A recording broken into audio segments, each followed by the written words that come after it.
my name is Cameron Kowalski. I have been traveling with Atlas since the beginning of August with my wife, Katie. And hi, my name is Katie Kowalski. I have been a nurse for 5.5 years. This is our cat, Lulu. Little celeb I can't believe she's making an appearance. This is Harlow. Are you camera shy? Our animals are a big part of our life, and as much as we wanted to travel, like not knowing anyone, if you're going to a new city, it's having your animals there for like just a comfort base, and and it's for them too. Like they want to, they're here along for the ride as well. So yeah. They love new adventures, new smells, going outside. That's right. That's a deal breaker if I can't travel with the animals. I think the cat, 0. The cat, cats are just like, this is where you eat, this is where you go to the bathroom, and this is your new living house. So the cat has been no problem. The dog, I think with her is more of like, she has a little bit of anxiety, separation anxiety and stuff. So we'd be concerned and worried, like, going to a new place. But challenges with her are just like, just going to a new place. Like, where do you take them out? Where's a good place to take them for a walk?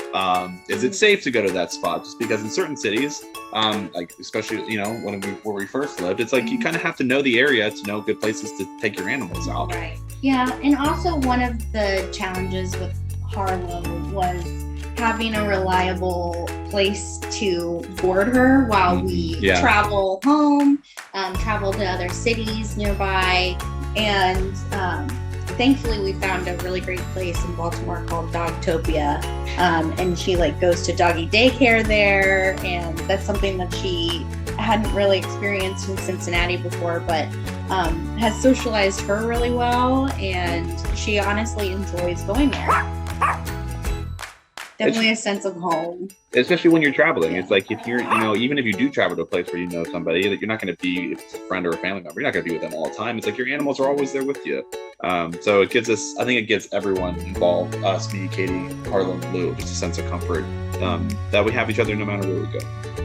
And it encourages us to get outside on our off days and breathe in the sunshine. We've done some walks along the water in Baltimore, so that's been really cool with Harlow, and she loves exploring new cities just like we do.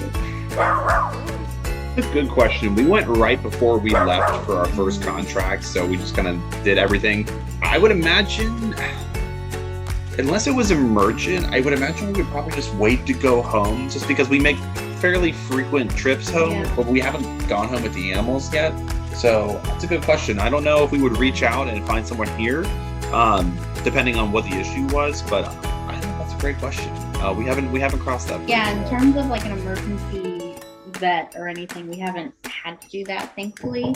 But we will be home for a longer stretch for our big wedding this summer, and so we'll probably take her for annual when we're home. Yeah. It was pretty. They traveled. They traveled really well. We did get her moderately medicated before we left, though, because she has separation anxiety to begin with, and so we did get her on some anti-anxiety meds. So I think I don't know. Advice is just make sure. I guess take care of them as much as you can. Get all your stuff done before you leave, kind of like we did with the vet. And then the thing is, you're just going to have to see how they acclimate. I feel like some animals are probably a little bit better than others. So just making sure that, again, like Katie said, that they're comfortable in their new atmosphere is super important. And a lot of the search engines for housing you can apply filters to ensure that the ones that you're looking at allow pets.